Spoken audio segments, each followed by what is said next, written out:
And they escaped with their lives, but tonight a family tells 10 News their rescue from a burning apartment remains a haunting memory. A mother and her 2 daughters were forced to jump from a second-story window. Thankfully, a San Diego police officer was waiting there to catch them.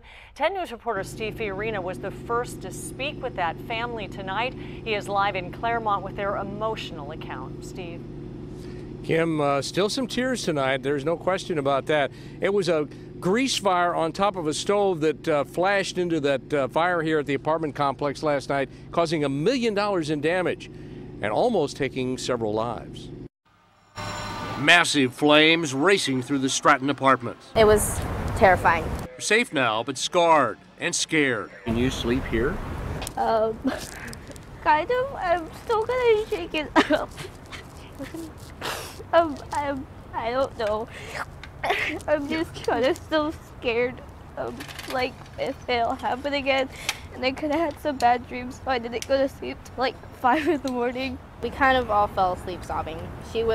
My mom cried in her sleep. She cried. Gabrielle remembers smoke, sirens, and pounding at the door. She leaped from her bed. Completely already filled with smoke and flames. She tries to go to the front door so we can get out that way. It's too late. The door is already covered in flames. We can't get out that way. Frantically calling for their mother in the next room. So I take her iPad and I break open the window and I push my sister out first. And my mom finally comes to the door and I push her out before me. And I wait until they're both down safely and I jumped out by myself. All into the waiting arms of Officer Zach Bradley, who deflected praise, just doing his job. Here's his radio call.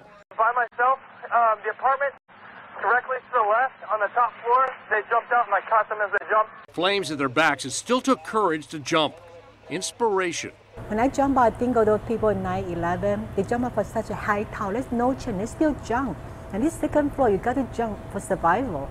So we did. They have many to thank, but especially Officer Bradley. I just want to say thank you for breaking our fall. Thank you for climbing over that fence and finding us. That extra effort made a difference. Now, Mrs. Zhu went back to work today on crutches. Her daughters plan to go back to school on Thursday. They're fine. And the landlord here has said, we're putting you back in an apartment right away on the other side. Live in Clairemont, Steve Fiorina, 10 News.